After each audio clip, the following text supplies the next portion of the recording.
Chapter 9, Fraud. The temperature outside was -4 to 5 degrees and that man must be unconscious after lying there for a night. His life might even be in danger. You, stay inside. I'll go out to take a look, Lu Shu ordered Lu Xiaoyu. As soon as Lu Shu finished his words, Lu Xiaoyu grabbed onto the corner of his shirt and silently stared at him. Let go, let go. Lu Shu exclaimed softly. From Lu Xiaoyu's distress, plus 50 HMPH, stop being stubborn, it's very dangerous outside now. After reconsidering, Lu Shu gave in. You can follow behind me quietly, and you'd better listen to me.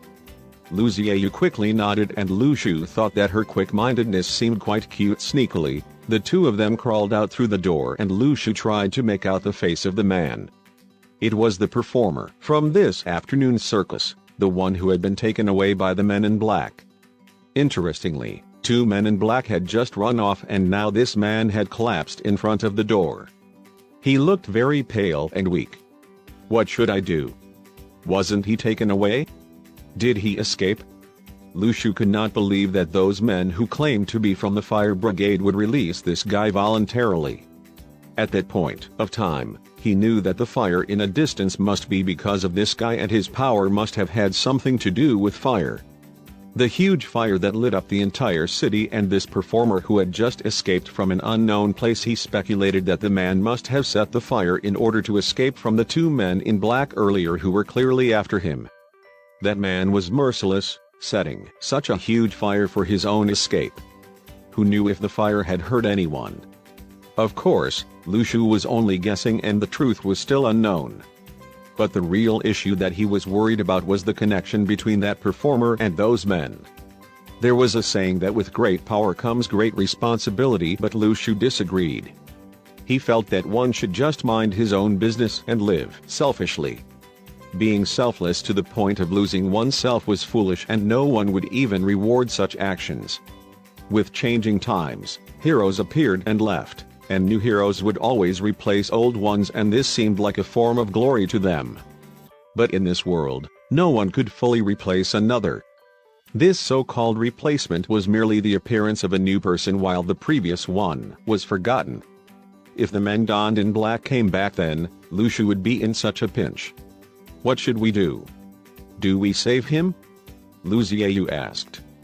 I don't know how to give CPR, but that doesn't seem very suitable for this situation, Lu Shu pondered. Let's call 120 and can you cook a bowl of ginger water for him? It might help. But calling 120 requires a fee. Let's not pay it by claiming that we don't know him. Let him pay the fee himself when he wakes up. To Lu Shu, the fee was a significant amount and he could do a lot with it. Calling 120 and offering a bowl of ginger water was the best he could offer. From Liang Che's distress, plus 70. Lu Shu was stunned by the new update in his records. The only person that could be in distress because of him would be the man lying on the ground, but could an unconscious man even feel any distress? Unless he was faking it. Lu Shu was mad. This fraud happening in front of his house and making use of his compassion, how could he tolerate it? Although he did not have much compassion to begin with. Let's lift him up, give me a hand, Lu Shu whispered to Lu Xiaoyu. Lu Xiaoyu asked, do we bring him inside?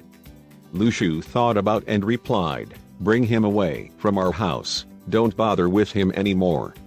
Lu Xiaoyu. From Liang Che's distress, plus 470. Inside Lu Shu's mind, he let out a scream of excitement. It was the first time someone had contributed so much distress points. Liang Che, still lying on the ground, groaned, water water. Lu Shu was secretly happy but he continued his act. Liang Che must have been really weak as that could not have been an act. But his condition wasn't as serious as it seemed. Lu Shu bent down and replied, there's no water, eat some snow instead. From Liang Che's distress, plus 170. This had confused Liang Che. Since when did normal people become so rude and frank?